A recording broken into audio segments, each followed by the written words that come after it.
Alors que minuit approchait et qu'un silence pesant, plus lourd que d'habitude, s'installait dans la maison, je compris que le sommeil m'était désormais inaccessible. Je m'appelle Jolene, et rien en mes 22 ans ne m'avait préparé à ce qui s'est produit lorsque j'ai entendu des pas précipités résonner dans le couloir. J'ai à peine eu le temps de me lever que la porte de ma chambre s'est ouverte avec une force telle que le cadre a tremblé et m'a tiré du sommeil, l'adrénaline me submergeant. Ma sœur a fait irruption, le regard mêlant panique et colère comme je ne l'avais jamais vu. Sa respiration était haletante, comme si elle avait couru de sa chambre à la mienne. Puis elle a hurlé une phrase qui a fendu l'air comme un coup de poing inattendu. Elle a crié. « Papa vient d'appeler. Dis-moi pourquoi il est au courant pour la Tesla. » La colère dans sa voix était teintée d'une peur plus profonde. J'ai réagi instinctivement, car le silence n'aurait fait qu'empirer les choses. J'ai répondu. « Papa est au courant, et il veut te parler directement. » À peine ces mots sortis de ma bouche, elle se figea, la raideur lui donnant l'impression que la pièce était devenue minuscule. Son expression passa de la rage à la peur, comme si je venais de confirmer un désastre qu'elle espérait enfoui. La tension entre nous s'intensifiait à chaque seconde, et je compris que ce qu'elle avait fait à la voiture était suffisamment grave pour entraîner toute la famille dans une tempête que je n'avais pas provoquée. Avant de vous expliquer comment tout a dégénéré à partir de cet instant pour en faire l'une des nuits les plus chaotiques de ma vie, écoutez bien la suite pour ne rien manquer de ce qui s'est réellement passé. Le lendemain matin, la vibration familière d'un téléphone déchira le silence, me tirant d'un sommeil agité qui n'avait en rien apaisé la tension qui pesait encore sur moi. La sonnerie incessante créait une tension presque intentionnelle, comme si l'univers me prévenait que le chaos de la nuit précédente était loin d'être terminé. Je repoussai la couverture et sortis dans le couloir, la poitrine haletante, car quelque chose dans cette sonnerie persistante me disait que je n'étais pas préparé à ce qui m'attendait. Arrivé en haut des escaliers, j'ai reconnu la voix tremblante et tendue d'Anna, qui montait du salon. Il y avait une telle détresse dans son ton que je me suis arrêté net sur les marches de bois. Elle parlait vite, s'efforçant de rendre ses phrases convaincantes, insistant sur le fait qu'elle ignorait comment la Tesla avait été utilisée sans autorisation. Elle ajouta que j'empruntais souvent des choses impulsivement, un mensonge si éhonté qu'il m'a coupé le souffle. Même si je n'entendais pas chaque mot de papa, sa voix était assez forte pour me serrer le cœur. Il dit « On va parler ce soir. Je veux la vérité de vous deux. » La déception contenue dans sa voix était plus douloureuse que s'il avait crié, car elle révélait qu'il pressentait déjà que quelque chose clochait profondément et qu'il nous soupçonnait tous les deux. Je suis resté immobile sur les marches, écoutant le poids de ses paroles résonner dans la maison. Quand Anna mit fin à la conversation, le silence qui suivit dura juste assez longtemps pour que je souhaite qu'il se prolonge un peu. Elle se retourna et me vit à mi-chemin des escaliers. Ses yeux brillèrent d'un mélange de peur et de colère, une expression qui m'aurait terrifié plus jeune, mais qui, à présent, ne faisait que confirmer son incertitude quant à la vérité. Elle s'approcha de moi d'un pas lent et déterminé, comme un avertissement. Sa voix était basse mais menaçante. Papa ne tolérerait pas de versions contradictoires, et je devais me taire si je ne voulais pas qu'il pense qu'elle me couvrait encore une fois. Le message sous-jacent était plus cinglant que ses paroles.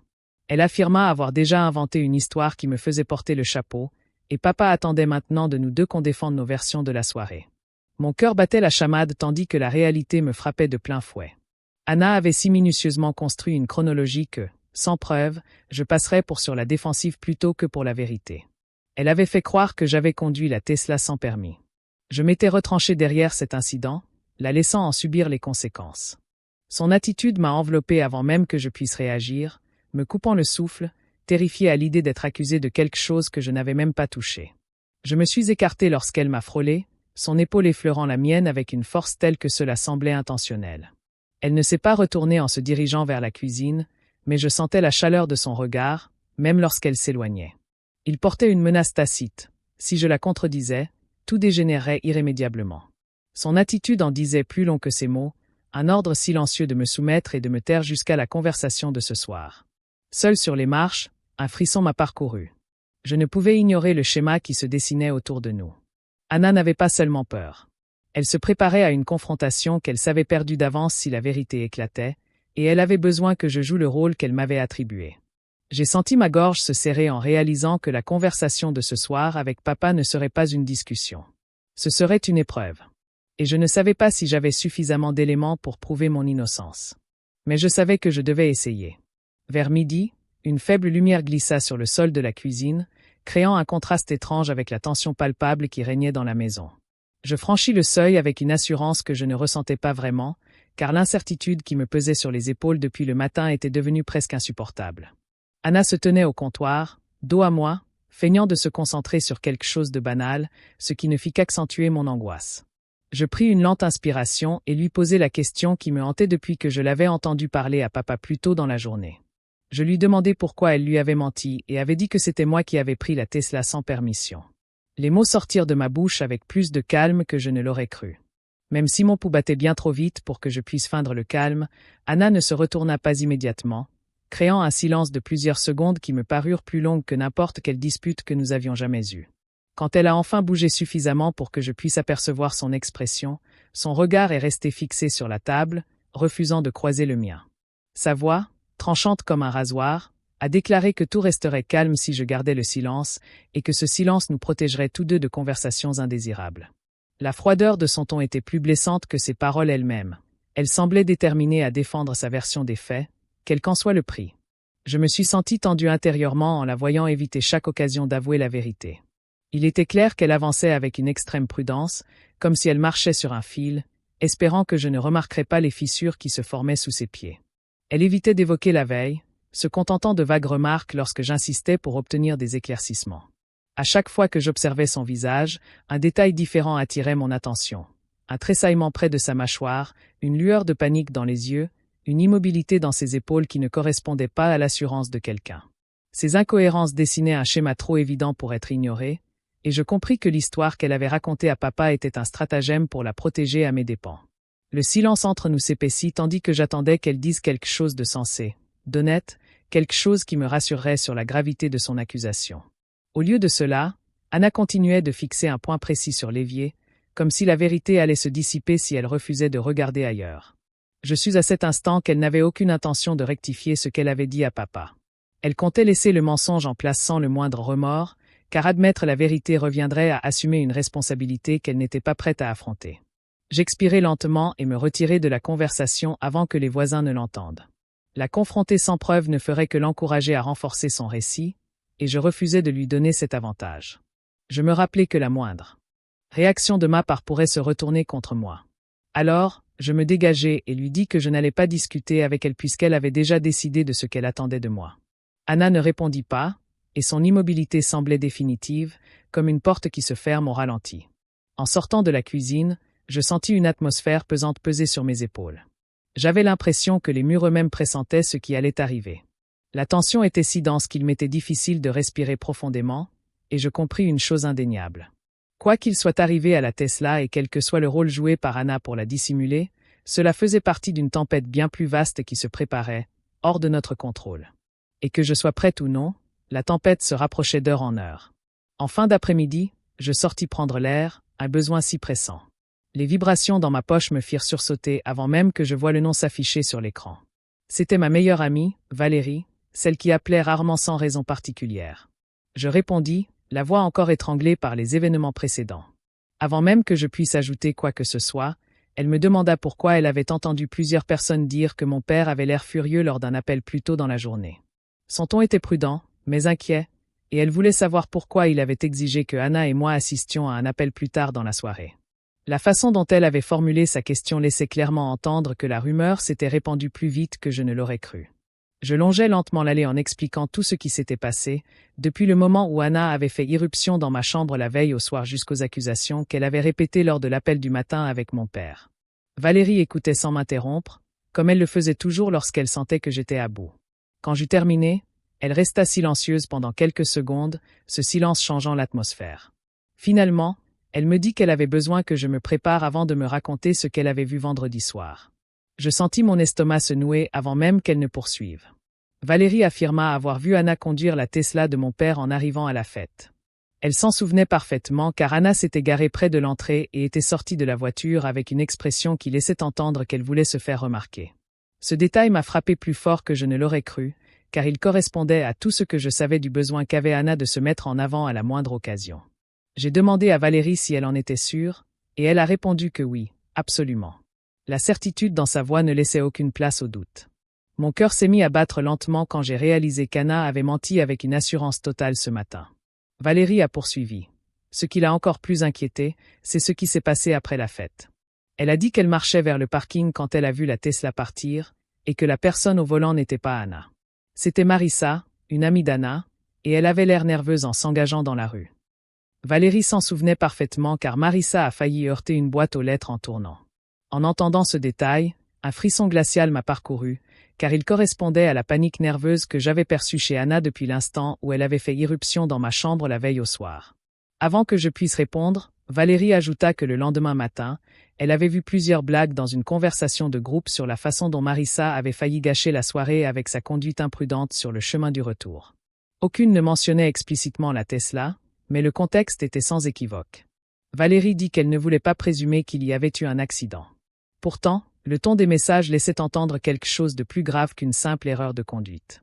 Je sentis quelque chose changer en moi à mesure que les choses commençaient à s'éclaircir, une situation qui rendait bien trop logique la volonté d'Anna de me faire porter le chapeau. Je dis à Valérie que ce qu'elle me confiait était plus important qu'elle ne le pensait, mais je comprenais aussi qu'affronter Anna ou en parler à mon père ne suffirait pas. Tout restait à confirmer, sans preuve matérielle, et Anna niait tout si je ne la contactais que par des témoignages oraux. Valérie accepta immédiatement et proposa de m'aider à rassembler plus d'informations. Elle expliqua qu'elle pouvait contacter discrètement les personnes présentes à la fête ou rechercher des vidéos, car plusieurs invités étaient connus pour tout filmer pendant le week-end. Cette proposition me semblait une bouée de sauvetage à un moment où tout semblait se liguer contre moi. Tandis que j'écoutais Valérie promettre de chercher des messages ou des vidéos qui prouveraient la vérité, une détermination tranquille m'envahit. La vérité commençait à se dessiner, même si ce n'était que par bribes de détails qu'il fallait rassembler avec patience. Je la remerciai, sentant naître en moi une lueur d'espoir, car pour la première fois depuis le début de ce cauchemar, je ne me sentais plus complètement impuissante. Le soir tombant sur la maison, le silence devint si pesant que chaque tic-tac régulier de l'horloge du salon résonnait d'un poids qui semblait annoncer ce qui allait suivre.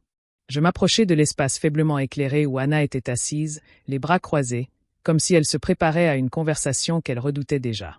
Je m'arrêtai à quelques pas d'elle et lui dis que nous devions mettre les choses au clair avant de parler à papa.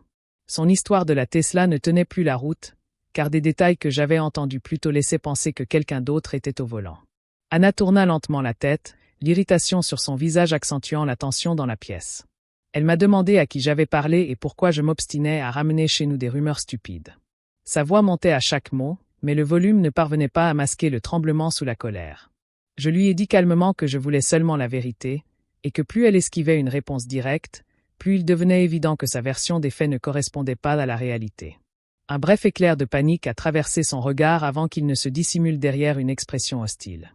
Je l'ai observé lutter pour garder son sang-froid, cherchant une autre explication, un effort qui la faisait peu à peu perdre ses moyens. Chaque mention du moment où elle était censée avoir quitté la fête semblait toucher un point sensible qu'elle ne pouvait contrôler. Elle évitait les détails en changeant de sujet ou en s'attaquant à mes motivations, révélant ainsi bien plus qu'une simple confession. J'ai senti un léger changement en moi, réalisant que mon intuition était devenue presque certaine. Elle cachait quelque chose d'important, et la peur d'être démasquée commençait à se faire sentir. Anna insistait sur le fait que j'essayais de saboter sa relation avec son père, et elle répétait que je tentais de manipuler l'opinion publique pour paraître innocente avant notre conversation. Je lui ai dit que je n'avais rien à gagner à la confronter si je ne voyais aucune raison de remettre en question ses propos. Plus elle parlait, plus il devenait évident qu'elle préparait des excuses au lieu de présenter des faits. Son attitude défensive s'intensifiait, rendant le silence entre ses réponses plus pesant que ses paroles. J'ai fini par lui demander directement si elle avait laissé quelqu'un d'autre conduire la Tesla. La question l'a touchée de plein fouet, et la pièce sembla se rétrécir tandis qu'elle se figeait un instant. Elle a tenté de se reprendre rapidement, mais sa voix manquait de conviction lorsqu'elle a essayé de réfuter cette idée.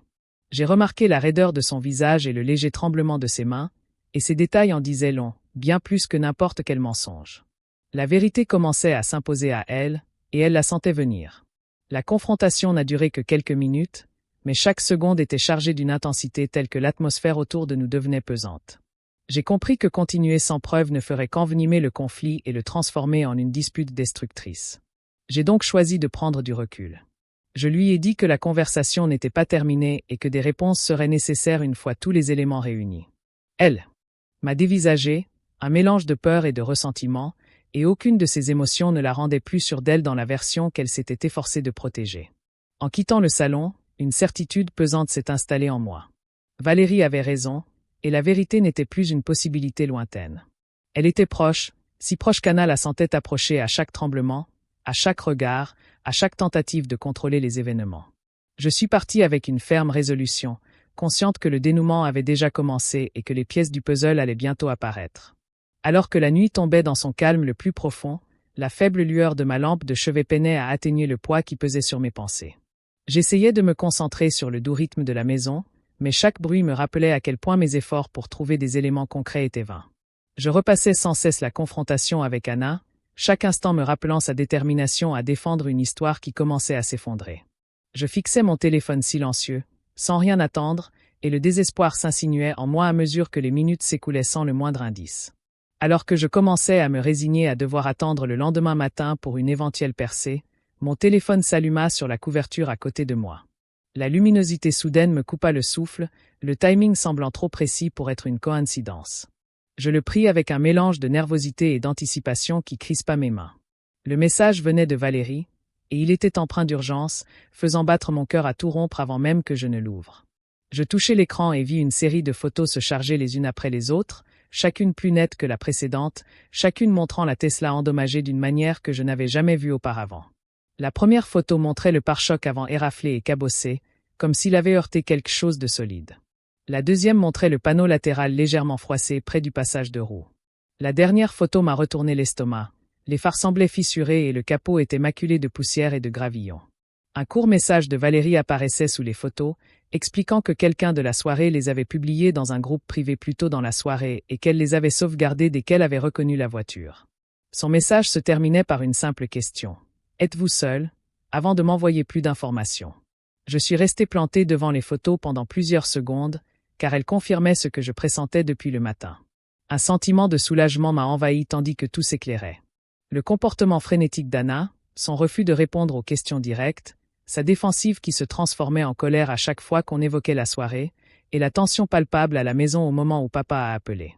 Tout concordait avec l'hypothèse qu'elle avait laissé Marissa ramener la voiture après la soirée et qu'il s'était passé quelque chose en chemin. J'ai parcouru à nouveau les photos, examinant chaque égratignure et chaque bosse avec une attention accrue, et j'ai compris qu'il était impossible de déformer les faits pour protéger la version d'Anna. Quelques instants plus tard, Valérie m'a envoyé un autre message contenant une capture d'écran d'une brève conversation entre deux personnes que j'avais reconnues à la soirée. Elle plaisantait sur la conduite de Marissa et mentionnait la voiture qu'elle avait empruntée ce soir-là. Le ton était maladroit, mais l'implication était sans équivoque. J'ai ressenti une angoisse terrible en réalisant à quel point j'avais failli perdre le contrôle de l'histoire si cette preuve n'avait pas surgi à temps. J'éprouvais un mélange de gratitude et de tristesse face à la franchise de Valérie, qui avait parlé sans hésiter, alors qu'Anna avait choisi de mentir si rapidement. Après avoir repris mon souffle, j'ai sélectionné les photos et la capture d'écran et les ai jointes à un message adressé à mon père. Mes doigts ont hésité au-dessus du clavier, cherchant mes mots, mais je savais que la simplicité serait la clé. J'ai tapé. Elle a menti. Je n'ai jamais touché à la voiture. J'ai appuyé sur envoyer avant même que le moindre doute ne se manifeste, et le message est arrivé presque instantanément. J'ai raccroché, supposant qu'il le verrait le lendemain, mais quelques minutes plus tard, l'écran s'est rallumé avec sa réponse. Il a écrit « Je m'en occupe » et la fermeté dans sa voix m'a soulagé d'un poids comme jamais auparavant. Le silence est revenu dans ma chambre, mais il n'était plus étouffant. La vérité avait enfin éclaté, et la peur d'être blâmé commençait à s'estomper. Je me suis adossé à mon oreiller, réalisant qu'Anna avait choisi le mensonge plutôt que la confiance. La déception m'a envahi peu à peu, accompagnée de la profonde prise de conscience qu'elle avait préféré risquer ma relation avec papa plutôt que d'admettre son erreur. J'ai fermé les yeux, consciente que demain apporterait des conséquences qu'elle ne pourrait plus éviter. Et je me sentais prête à affronter la suite, la vérité entre mes mains. Les semaines suivantes, tout s'est enchaîné à un rythme effréné, si intense que j'avais du mal à suivre chaque nouvelle information. Je me souviens de me réveiller chaque matin avec l'étrange impression qu'un autre événement allait se produire.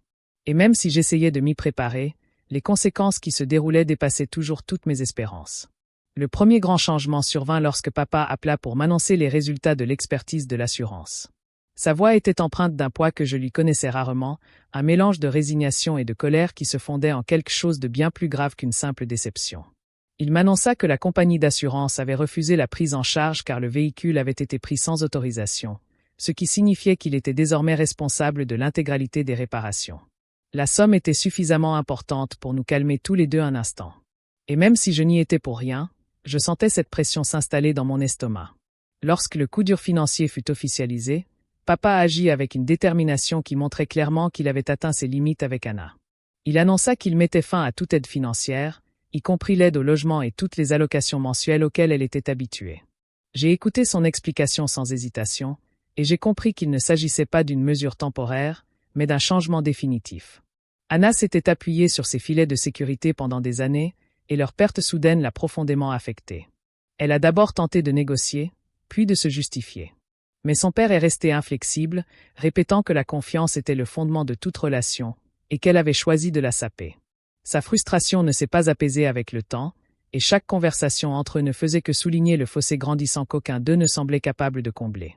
Les problèmes se sont multipliés lorsque la rumeur de la fête a refait surface grâce à une courte vidéo qui circulait parmi ses amis. Le clip était bref, mais suffisant pour confirmer qui se trouvait près du véhicule et comment l'atmosphère à l'extérieur de la maison avait changé lorsque les gens ont constaté les dégâts.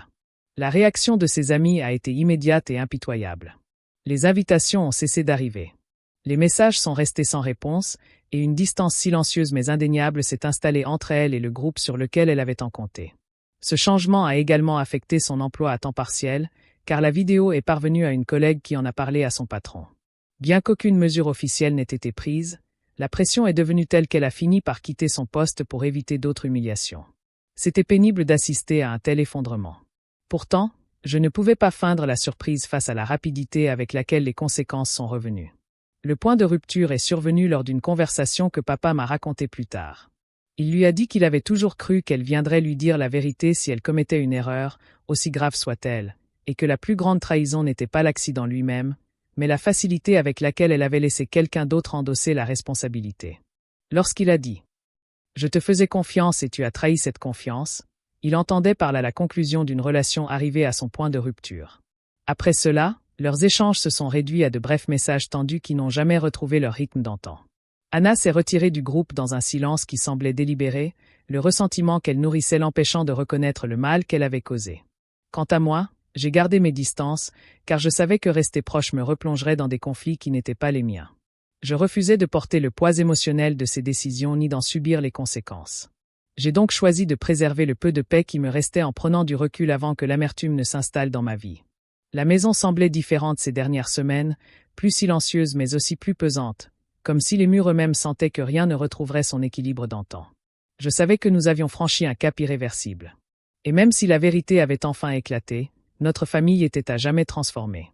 3 mois plus tard, alors que je rangeais mes dernières affaires dans 2 valises usées, j'ai réalisé le chemin parcouru depuis le chaos qui avait jadis rythmé chacune de mes journées. Déménager en résidence universitaire ressemblait moins à un simple changement d'adresse qu'à une déclaration silencieuse. Je ne serais plus jamais soumise aux tempêtes imprévisibles qui grondaient dans la maison que je venais de quitter. La collection était petite et indéniablement simple, mais en y entrant pour la première fois, j'ai ressenti un calme surprenant. J'ai rangé mes livres sur une étagère étroite, ouvert la fenêtre pour laisser entrer l'air frais de Reno et me suis laissé aller à imaginer un avenir qui serait enfin le mien. Durant les premières semaines, j'ai instauré des routines qui m'étaient propres. Je me levais avant l'aube pour me préparer pour les cours, passais de longs après-midi à étudier à la bibliothèque et terminais mes soirées par de longues promenades pour apaiser le tumulte qui persistait dans ma tête. Cette indépendance avait un effet apaisant, comme si j'attendais ce moment depuis bien plus longtemps que je ne l'admettais. J'ai appris à faire confiance à mon propre jugement, et l'absence de tension constante a aiguisé ma réflexion et stabilisé mes émotions. J'avais l'impression de grandir, non pas parce que la vie devenait plus facile, mais parce que j'avais enfin l'espace de respirer sans être forcé de mener des combats que je n'avais jamais choisis. Anna m'a contacté à plusieurs reprises après le déménagement. Ses messages étaient empreints d'une douceur que je lui connaissais rarement, un ton laissant transparaître le regret sans jamais assumer la moindre responsabilité. Au début, j'ai répondu avec politesse, des messages courts, neutres, qui n'encourageaient ni le conflit ni la réouverture de blessures anciennes. Mais le schéma est vite devenu évident. J'ai alors choisi de ne plus répondre.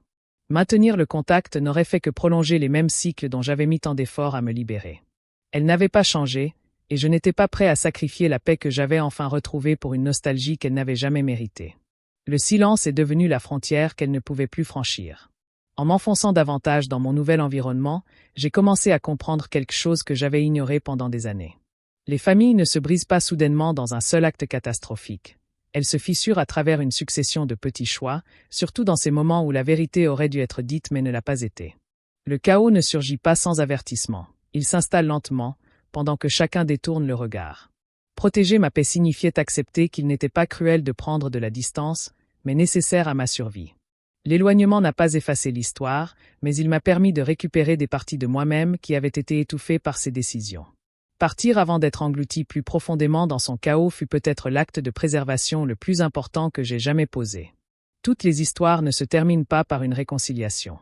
Certaines se concluent par une compréhension silencieuse, et cela suffit. La distance peut sembler dure, mais elle nous protège de conséquences de plus en plus lourdes chaque fois que la vérité est évitée. Lorsque quelqu'un choisit la tromperie pour échapper à ses responsabilités, il ne fait pas que transférer le poids sur les autres, il fragilise aussi le socle même qui soutenait la relation. Une seule fissure peut s'étendre bien plus loin qu'on ne l'imagine, et lorsqu'une confiance s'effondre, la reconstruire devient une tâche que beaucoup de familles n'achèvent jamais. Aujourd'hui, je peux dire avec clarté que faire face au conflit honnêtement, même si c'est douloureux, reste toujours préférable à l'illusion du silence. Et si ces mots résonnent en toi, si tu t'y reconnais ne serait-ce qu'un peu, partage ton point de vue. Tes réflexions pourraient aider quelqu'un d'autre à se sentir moins seul.